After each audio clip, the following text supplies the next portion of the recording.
Senior పాత్రికేయులు BJP అధికార ప్రతినిధి ఎస్ కుమార్ గారు మనతో ఉన్నారు. వారితో కాసేపు మాట ముచ్చట. నమస్తే సార్, మీరు ఎక్కడ పుట్టారు? మీ విద్యాభ్యాసం ఎక్కడ జరిగింది? నేను సింగరేణి కార్మిక కుటుంబంలో పుట్టడం జరిగింది. గోదావరిఖని పట్టణంలో గాంధీనగర్లో ఒక కార్మికుని కుటుంబ కొడుకుగా ఆ ప్రాంతంలో ఉన్న కష్ట నష్టాలు, ఆ ప్రాంతంలో ఉన్న అనేకమైన విషయాలను దగ్గరగా చూసిన వ్యక్తిగా, ఆ ప్రాంతంలో జరిగిన అనేక విషయాల పట్ల ఆచరణ చూసి కొంత నాలో ఈ విషయాన్ని ప్రజలకు చెప్పాలి, లేదా సమాజానికి చెప్పాలనే ఉద్దేశంతో అప్పుడే ప్రాంతంలో 85లో జీవగడ్డ అనే దినపత్రికకు పత్రికేయుడిగా నేను నియామకం చేయడం జరిగింది. ఆ ప్రాంతంలో ఉన్న బొగ్గుగని కార్మిక సమస్యలు, అటు అంతర్గామ సమస్యలు, ఇటు ఎఫ్సీ కార్మిక సమస్యలు, అసంఘటిత కార్మిక సమస్యలు, సంఘటితమైన కార్మిక సమస్యలు, అన్నిటికీ ముఖ్యంగా ఆ రోజుల్లో ఉన్న నక్సల్స్ సమస్య, సికాస సంబంధించిన విషయాలు అన్నిట్ల పట్ల పూర్తిగా అవగాహనతో మనం ప్రత్యక్షంగా చూసిన వ్యక్తిగా, ప్రత్యక్ష సాక్షిగా వాటన్నిటిని ప్రజలకు అందించే ప్రయత్నంలో భాగంగా పాత్రికేయ రంగంలోకి నేను రావడం జరిగింది. జీవగడ్డ అనే దినపత్రిక, స్థానిక దినపత్రిక, జిల్లా కేంద్రంగా విలువబడే పత్రిక, లెటర్స్ సెటప్ తోటి జరిగే పత్రికకు నేను మొట్టమొదటి విలేకరిగా చేయడం జరిగింది. ఆనాటి నుండి ఆ తర్వాత ఈనాడు పత్రిక జిల్లాకు సంబంధించి టాబ్లెట్లు తీసుకురావాల్సిన పరిస్థితి వచ్చింది. ప్రజలకు మండల స్థాయి దాకా పత్రికను తీసుకెళ్లనే ఉద్దేశంతో ఆ పత్రిక తీసుకురావడం వల్ల మండల కేంద్రంగా కూడా విలేకరులను నియమించాల్సిన పరిస్థితి వచ్చింది. ఇంకొక వైపేమో తెలుగుదేశం ప్రభుత్వము ప్రజాపాలనను కూడా ప్రజల దగ్గరికి తీసుకెళ్లాలనే ఉద్దేశం ఉండేతోటి అప్పటి ఎన్టీ రామారావు మండల వ్యవస్థను ఏర్పాటు చేయడము, ఇటు ఈనాడు పత్రిక జిల్లా టాబ్లెట్లను ఏర్పాటు చేయడం వల్ల గ్రామీణ స్థాయిలో విలేకరుల సంఖ్య గణనీయంగా పెరగాల్సిన పరిస్థితి వచ్చింది. అప్పటికే జీవగడ్డ లాంటి స్థానిక పత్రికల్లో చాలా చురుకుగా పనిచేయడం వల్ల ఆ విషయము జిల్లా కేంద్రంలో ఉన్న విలేకరు తిరగడంతో నన్ను ఈనాడు విలేకరుగా కూడా తీసుకోవడం జరిగింది. రామగుండం ఈనాడు విలేకరుగా 86లో నియామకమయ్యాను. 86 నుంచి 93 వరకు ఈనాడు విలేకరుగా పనిచేయడం. ఆ టైము జర్నలిజానికి లేదా ప్రజల్లో సమస్తున్న ప్రజా వ్యవస్థకి చాలా క్రూషియల్ టైము. ఎందుకంటే ఎస్టిమిజము చాలా విపరీతంగా ఉన్న సమయము, ఇంకొక వైపు ఆందోళన ఉన్న సమయము, ఈ ఎదురు వ్యవహారం, ఇంకోవైపు సింగరేణి కార్మికులు, గని కార్మికుల ప్రమాదాలు ఎక్కువ. నిత్యము శవాలతోటే బొగ్గు గనులకు వెళ్తే కూడా మళ్ళీ తిరిగి వస్తాడని నమ్మకలేని పరిస్థితుల్లో ఆ రోజు బొగ్గు గనులో పని స్థలాలు ఉండేది. అటు కార్మికులు చనిపోవడము, ఇటు నక్సలైట్లు వాళ్ళకు వ్యతిరేకంగా ఉన్నవారిని చంపేయడము, మరోవైపు ఇటు సంబంధించిన పోలీసులు కూడా ఎన్కౌంటర్ల పేరు మీద యువకులను చంపడము. ఈ సందర్భంలో ఒక జర్నలిజంలో చాలా ప్రత్యేకమైన అనుభవాన్ని ప్రత్యక్షంగా చూసే అవసరము, భాగ్యం నాకు కలిగింది. వీటినన్నింటిని కూడా రిపోర్ట్ చేయండి. ఒకే రిపోర్టరు ఇన్ని యాంగిల్లో ఒకే రోజు వార్తలు ఇవ్వాల్సిన పరిస్థితి వచ్చేది. ఒక్కొక్క రోజు 10-15 శవాలను చూసే పరిస్థితి ఆనాడు వచ్చింది. అట్లా 93 దాకా వచ్చిన తర్వాత 95లో మన సుప్రభాతం జిల్లా మ్యాగజైన్ రావడం, ఆ జిల్లా పక్ష పత్రికకు నా ఈ అనుభవాన్ని వీళ్ళు చూసిన తర్వాత జిల్లా రిపోర్టర్గా వాళ్ళు తీసుకోవడం జరిగింది. సుప్రభాతంలో కూడా పంజాబ్ కమాండోస్ సంబంధించిన 94లో అప్పుడు వచ్చి శ్రీపాదరావు అక్కడ బ్లాస్టింగ్ అవడము, ఆ తర్వాత శ్రీపాదరావు హత్య, లేదా ఇతర ప్రాంతాల నుంచి వచ్చిన వాళ్ళు సాలక్ అనే మహిళను కాటారంలో విచక్షణరహితంగా రేపు చేయడము, ఇట్లాంటి వాళ్ళన్నిటిని కూడా నేను డైరెక్ట్ రిపోర్ట్ చేయడంతో అది బైలైన్ ఐటమ్స్, సుప్రభాతంలో ఫ్రంట్ పేజ్ ఐటమ్స్, ముఖ చిత్రాలు కూడా గోదావరిఖని నుంచి వచ్చే ఆర్టికల్సే ప్రచురం జరిగింది. దానివల్ల సుప్రభాతం వల్ల నాకు రాష్ట్ర వ్యాప్తంగా ఈ ఎస్ కుమార్ ఎవరు అనే విషయం అందరికి తెలిసిపోయింది. చాలా మంచి రిపోర్ట్ చేసే అవకాశం నాకు ఆ సుప్రభాతం కూడా కల్పించింది. ఆ టీంలో ఉన్న వాళ్ళంతా కూడా పెద్ద పెద్ద రిపోర్టర్లు, వాళ్ళ సహాయ ముఖ్యంగా సత్యచందర్ లాంటి సీనియర్ ఎడిటర్ కూడా మాకు సూచనలు ఇవ్వడము, మా కోల్బెల్ట్ ప్రాంతంలో వీళ్ళు నల్ల వజ్రాలు అని చెప్పి మమ్మల్ని కనుకరించుకుంటూ మమ్మల్ని అందరూ కూడా ఎంకరేజ్ చేయడం వల్ల ఇంకా విస్తృతంగా పనిచేయబడింది. అదే సమయంలో 95లో గిరీశ్ సంఘ గారి ఆధ్వర్యంలో వార్త 9 ఎడిషన్లతో రావడం వల్ల దానికి 3000 మందిని రాష్ట్ర వ్యాప్తంగా ఇంటర్వ్యూ పెడితే 72 మందిని తీసుకున్నారు. ఆ 72 మందిలో నేను ఒక వ్యక్తిగా స్టాఫ్ రిపోర్టర్గా ఎంపిక కావడం. అదృష్టవశాత్తు కోల్బెల్ట్లో ఎక్స్పీరియన్స్ ఉన్న వాళ్ళు ఎవరు లేరు గనక మళ్ళీ నన్ను గోదావరిఖనికి స్టాఫ్ రిపోర్టర్ బాధ్యత ఇచ్చి అక్కడికి పంపించడం జరిగింది. సో అక్కడ 95 వరకు నేను 95 నుంచి 2001 వరకు స్టాఫ్ రిపోర్టర్గా పనిచేయను. నన్ను కొత్తగూడెం ట్రాన్స్ఫర్ చేసిన తర్వాత నేనే ఒక ఈ ఊరు అనే పత్రిక నడిపిస్తూ కొనసాగుతున్నాను. ఇదే సందర్భంలో 2004లో అక్కడ స్థానికంగా జరిగిన మున్సిపల్ ఎన్నికల్లో స్వతంత్ర అభ్యర్థిగా పోటీ చేయడం జరిగింది, మున్సిపల్ చైర్మన్గా. అక్కడ 14,000 ఓట్లు కార్మికులు ప్రజలందరూ కూడా నన్ను వెన్నంటుండి దీవించిన తర్వాత అప్పుడు భారతీయ జనతా పార్టీలో చేరడం. బీజేపీకి ఆకర్షితం అవ్వడానికి గల కారణాలు ఏంటి? ముఖ్యంగా భారతీయ జనతా పార్టీ ఆకర్షణ 2006లో రాజ్నాథ్ సింగ్ మేము తెలంగాణకు మద్దతు తెలుపుతున్నాము, రెండు రాష్ట్రాలు విడిపోవడానికి మేము సమ్మతిస్తున్నాము, మేము చేయడంతో మేము 2006లో తెలంగాణ ఒక జాతీయ పార్టీ వల్ల దాన్ని వస్తుందని చెప్పి నమ్మి, అది కేవలము రాజ్యాంగంలో ఉన్నాం కనుక, మనం రాజ్యాంగ వ్యవస్థలో ఉన్నాం కనుక పార్లమెంటు ద్వారానే తెలంగాణ రాష్ట్రం ఏర్పడుతుందనే ఉద్దేశంతో అది భారతీయ జనతా పార్టీ ఉందని నమ్మి నేను భారతీయ జనతా పార్టీలో 2006లో చేరడం జరిగింది. ఆనాడు చేరిన వెంటనే నాకు రాష్ట్ర కార్యవర్గ సభ్యునిగా, ఆ తదుపరి తెలంగాణ ఉద్యమ కమిటీ కోకన్నరుగా, ప్రస్తుతం తెలంగాణ రాష్ట్ర అధికార ప్రతినిధిగా ఉన్నాను. అదే ఇంతకుముందు 2009లో కూడా నన్ను ధర్మపురి, ఎప్పుడైతే మేడారం నుంచి విడిపోయిన ధర్మపురి కొత్తగా ఏర్పడిన నియోజకవర్గం నుంచి అసెంబ్లీకి కూడా టికెట్ ఇవ్వడం జరిగింది. అక్కడి నుంచి పోటీ చేస్తే దాదాపు 7,000 ఓట్లు నేను సాధించుకోవడం జరిగింది. యూటర్న్ తీసుకుంటున్నారని వార్తలు వస్తున్నాయి, దాని మీద మీ అభిప్రాయం? భారతీయ జనతా పార్టీ ఎప్పుడు కూడా యూటర్న్ కానీ ఇచ్చిన మటన్ కాదన్న పరిస్థితి ఇంతవరకు చరిత్రలో ఎన్నడూ జరగలేదు. మీరు ఒకసారి భారతీయ జనతా పార్టీ చరిత్రను చూసుకున్నట్టయితే, భారతీయ జనతా పార్టీ సిద్ధాంతాన్ని ఒకసారి పరిశీలించినట్టయితే, భారతీయ జనతా పార్టీ నాయకుల పనితీరును పరిశీలించినట్టయితే ఇది స్పష్టమవుతుంది.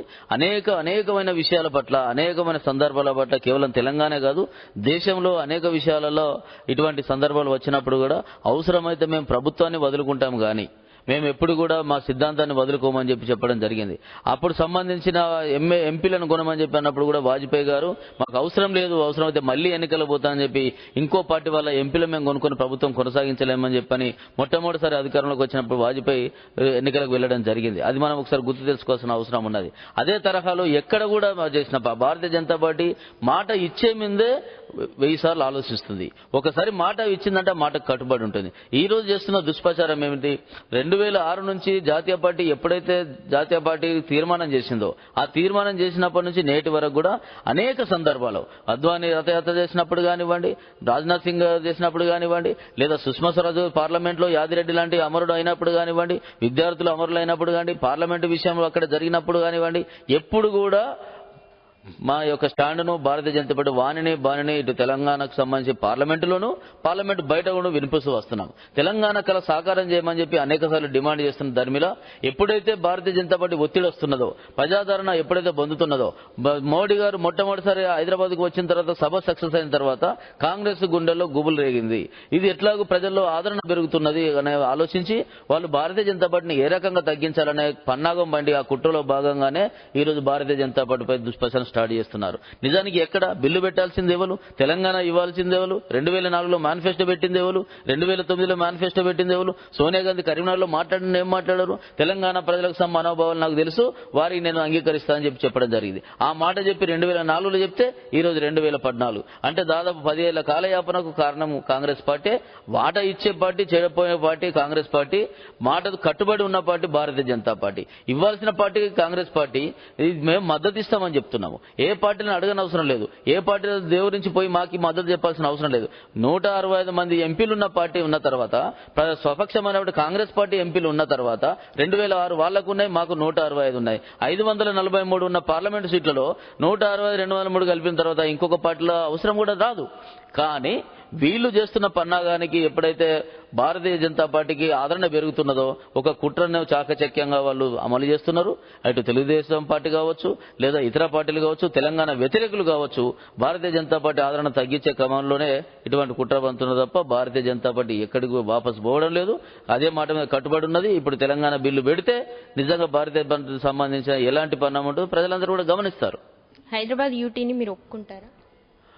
భారతీయ జనతా పార్టీ స్పష్టంగా చెప్తున్నది, 10 జిల్లాలతో కూడిన హైదరాబాదు రాష్ట్ర రాజధానిగా మాత్రమే కొత్త రాష్ట్రం ఏర్పడాలి. సీమాంధ్రకు సంబంధించిన రాజధాని ఏదో మీరు బిల్లులోనే స్పష్టం చేయండి. మీరు తర్వాత చెప్దామని చెప్పి అక్కడ గొడవలు సృష్టించే ప్రయత్నం చేయకూడదు. మేము 10 జిల్లాలతో కూడిన కేంద్ర పాలిత ప్రాంతానికి, రాష్ట్ర ప్రాంతానికి ఎట్టి పరిస్థితుల్లో భారతీయ జనతా పార్టీ ఒప్పుకోదు. కనుక ఒప్పుకోదు. మీరు చెప్పారో, ఏదైతే ప్రకటించారో 2009లో ప్రకటించారు, మొన్న కేబినెట్ మీటింగ్ లో కూడా పెట్టారు, బిల్లులో కూడా పెట్టారు. 10 జిల్లాలతో కూడిన తెలంగాణకే భారతీయ జనతా పార్టీ ఓటు వస్తుంది తప్ప కేంద్ర పాలిత ప్రాంతానికి ఒప్పుకునేది లేదు. సీమాంధ్రలో మీ పార్టీని ఎలా బలోపేతం చేస్తారు? సీమాంధ్రలో చాలా చక్కటి నిర్మాణము భారతీయ జనతా పార్టీకి ఉంది. తెలంగాణలో కూడా ఎక్కువనే ఉంది. ఇటీవల జరిగిన అనేక సర్వేలు, ప్రముఖమైన పత్రికా సంస్థలు, ప్రముఖమైన ఏజెన్సీలు సర్వేలు చేస్తే బ్రహ్మాండమైన సర్వే మాకు 3% నుంచి 9% పెరిగింది ఇటీవల. అదే సందర్భంగా మోడీకి సంబంధించి ప్రజలు 55% ఈరోజు ప్రధానమంత్రిని కోరుకునేటట్టు, ప్రాంతాలకు అతీతంగా ఈరోజు మోడీకి సంబంధించి శాతాన్ని ప్రజలు కోరుకుంటున్న దశలో భారతీయ జనతా పార్టీ సీమాంధ్రలు కూడా తీసుకుంటుంది. గతంలో ఎన్ని ఎంపీలు గెలుచుకున్నాం, మేము కాకినాడ ఎంపీ గెలుచుకున్నాం, అనేకమైన ఎంపీలు గెలిచి అక్కడి నుంచి 4 కేంద్ర మంత్రులు కూడా ఉన్న పరిస్థితి మనం మర్చిపోకూడదు.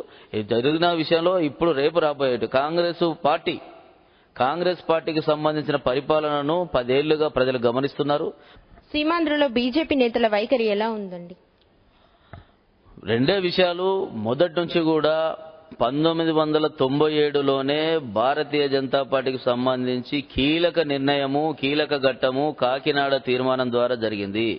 కాకినాడలో జరిగిన సమావేశాల్లో 2 రాష్ట్రాలుగా ఉండాలి అని మొట్టమొదటి ఒక జాతీయ పార్టీగా, ఏ పార్టీ అనకముందు జాతీయ పార్టీగా అన్న విషయాన్ని ఆడ తీర్మానం చేసిన విషయాన్ని మనం మరవకూడదు. గత తెలంగాణకు సంబంధించిన చిన్న రాష్ట్రాలకు సంబంధించిన అనుకూలమైన విషయాన్ని ఇటు సీమాంధ్ర నాయకులు, ఇటు తెలంగాణ నాయకులు, అటు దేశ నాయకులందరూ కూడా ముక్త కంఠంతో అంగీకరించారు కూడా.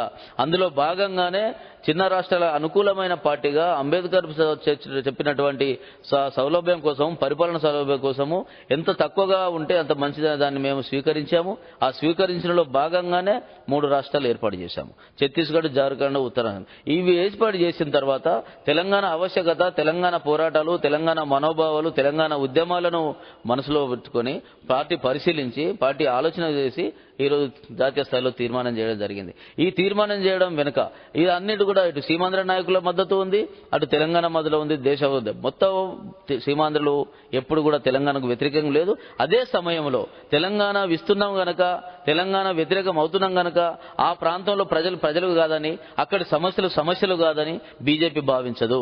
అక్కడి మనోభావాలు, అక్కడికి సంబంధించిన సమస్యలు, అక్కడి ఉద్యోగులకు సంబంధించిన అనుమానాలు, వాళ్లకు సంబంధించిన అభివృద్ధి, అన్ని విషయాలను కూడా ఒక జాతీయ పార్టీగా చూడాల్సిన బాధ్యత భారతీయ జనతా పార్టీపై ఉంది. భారతీయ జనతా పార్టీ వాటిని కూడా పరిశీలనలోకి తీసుకున్నది. ఇప్పటికే 5 లక్షల పుస్తకాలను ఒక ప్రత్యేక రాష్ట్రాలు ఏర్పడితే ఏ రకంగా ఉండవచ్చు అని చెప్పి స్పష్టం చేయడం జరిగింది. కోస్తా కారిడార్ను ఏర్పాటు చేసుకోవచ్చు, రాయలసీమ కారిడార్ను ఏర్పాటు చేయవచ్చు, కొత్త పరిశ్రమను ఏర్పాటు చేయవచ్చు, అదేవిధంగా కోల్ బెల్ట్ కారిడార్ను ఏర్పాటు చేసుకోవచ్చు, ఉచిత విద్యుత్ సంబంధించిన విషయంలో, రైతులకు సంబంధించిన విషయంలో, యువతకు సంబంధించిన విషయంలో, మహిళలకు సంబంధించిన విషయంలో, అభివృద్ధి విషయంలో అనేక ప్రణాళికలు భారతీయ జనతా పార్టీ దగ్గర ఉన్నాయి. ఇవన్నీ కూడా సీమాంధ్ర నేతలు కానివ్వండి, తెలంగాణ నేతలు కానీ అంగీకరించిన ధర్మిలనే ముందుకు పోతున్నాము. మాకు భారతీయ జనతా పార్టీలో సంపూర్ణమైన మద్దతు, సంపూర్ణమైన ఐక్యత ఉన్నది. అదేవిధంగా చీలికపోయినప్పుడు, రాష్ట్రం ఏరేటప్పుడు వాళ్ళ కోరికలు కోరడంలో తప్పు లేదని బీజేపీ భావిస్తున్నది. వాళ్ళ అనుమానాలను మేము తీర్చే ప్రయత్నం చేస్తున్నాం. దేశంలో మోడీని ప్రధాని చేయడానికి మీరు ప్రచారం చేస్తున్నారు, కానీ రాష్ట్రం పరిస్థితి ఏమిటండి? ఇప్పుడు ఏ పార్టీకైనా ఒక రాజకీయ నాయకుడు, ఒక ఐకాన్ అనేది చాలా అవసరము. ఇటీవలనే న్యూఢిల్లీలో 2 జాతీయ పార్టీలకు సంబంధించిన జాతీయ కౌన్సిల్ సమావేశాలు జరిగాయి. దేశవ్యాప్తంగా 12,000 మంది ప్రతినిధులు అటు కాంగ్రెస్ పార్టీకి, ఇటు భారతీయ జనతా పార్టీకి అటెండ్ చేయడం జరిగింది. మేమందరం తిరిగి వస్తుంటే కాంగ్రెస్ ముఖాల్లో ఎవరి దగ్గర కూడా కళ లేదు. చాలా దిగాలుగా, చాలా బాధతోటి వెళ్తున్న పరిస్థితి ఉన్నది. మా ప్రాంతాలకు తెలిసిన వాళ్ళు కూడా మాతో ప్రయాణంలో కలిసి మాట్లాడుతూ మా అందరి ముఖాలు వెళ్ళిపోతున్నా, అన్న మీరు సంతోషంగా వస్తున్నారు, మేము దిగాలతో వస్తున్నాం. ఎందుకంటే ఆ పార్టీకి నాయకుడే లేదు. వాళ్ళంతా ఎంతో సుదీర్ఘ ప్రాంతాలతోటి వచ్చి రాహుల్ గాంధీని ప్రధాని అభ్యర్థిగా ప్రకటిస్తారని ఆశించారు. వాళ్ళకు ఆ భయం పట్టుకున్నది, వాళ్ళ అభ్యర్థిని కూడా ప్రకటించలేని స్థితి.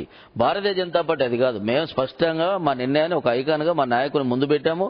ఆ నాయకుని ముందు తీసుకొని ఈరోజు ఎన్నికల్లోకి పోతున్నాము. ఆ పరిస్థితి ఏ పార్టీకి లేదు, కేవలం భారతీయ జనతా పార్టీకి మాత్రమే ఆ స్పష్టత ఉన్నది. ఇక తెలంగాణ, సీమాంధ్ర రాష్ట్రానికి సంబంధించిన విషయాలకు వచ్చినప్పుడు ఇప్పటికే 2 ఉద్యమ కమిటీలు వేసి మేము ప్యారలల్ గా ఉద్యమాన్ని నడిపించాము. అటు ఆంధ్ర ఉద్యమాన్ని నడిపించాము, ఇటు తెలంగాణ ఉద్యమం నడిచాము. ఒక రాష్ట్ర అధ్యక్షుడుగా కిషన్ రెడ్డి గారు ఉండడం జరిగింది. ఇప్పుడు కిషన్ రెడ్డి 2 రాష్ట్రాలు ఏర్పడిన తర్వాత ఆ ప్రాంతంలో కమిటీ ఏర్పడుతుంది, తెలంగాణలో కమిటీ ఏర్పడుతుంది. ఈ 2 కమిటీలు వారి కార్యక్రమాలను చూపిస్తుంది, ముందుకెళ్తుంది. మిగతా పార్టీల వల్లే మాకు ఇంత అంతర్గత కలహాలు కానీ విషయంలో భారతీయ జనతా పార్టీలో ఉండవు. ఒకటే మాట, ఒకటే బాట ఉంటుంది తప్ప ఎవరు ఇచ్చినట్టు కాదు. ప్రజలలో తెలంగాణ ఏర్పడిన తర్వాత ఇప్పుడు సింగరేణి ఉంది ఉదాహరణ. సింగరేణిలో దాదాపు 20,000 మంది ఆంధ్ర ప్రాంత వాళ్ళు పనిచేస్తున్నారు, హైదరాబాద్ లో పనిచేస్తున్నారు. అదేవిధంగా వైజాగ్ స్టీల్ ప్లాంట్ లో తెలంగాణ వాళ్ళు, కరీంనగర్, వరంగల్ వాళ్ళు స్టీల్ ప్లాంట్ లో పనిచేస్తున్నారు, కాకినాడ ఫోర్ట్ లో పనిచేస్తున్నారు. ఇట్లా మన ఉద్యోగ రీత్యా జాతీయ స్థాయి పరిశ్రమలలో అన్ని ప్రాంతాలు పనిచేస్తున్నారు. అటువంటి భేదాదాలు ఉండదు. వాళ్ళందరికీ కూడా రక్షణగా భారతీయ జనతా పార్టీ ఉంటుంది. ప్రాంతాలుగా విడిపోయి పరిపాలనగా కలిసి ఉందామని చెప్పినది పాకిస్తాన్ లాగా మనం గోడ కట్టుకొని ఇక్కడి వాళ్ళు దాని మీద పడడం, ఆకూర ఈ మీద పడడం అనే సమస్య కాదు. కేవలము పరిపాలన సౌభ్యం కోసం విడిపోతామన్న విషయాన్ని మనం గమనించాలని చెప్పి సందర్భంగా మనవి చేస్తున్నాము. భారతీయ జనతా పార్టీకి నాయకత్వ లోపం లేదు, పటిష్టమైన నాయకత్వం ఉంది. మా కిషన్ రెడ్డి గారు ఉన్నారు, అదేవిధంగా అడుగు సంబంధించిన హరిబాబు గారు ఉన్నారు, చాలా మంది వెంకయ్య నాయుడు గారు ఉన్నారు. మంచి రిజల్ట్స్ రాబోయే ఎన్నికలు మేము సాధిస్తాం. ఇదండి ఎస్ కుమార్ గారితో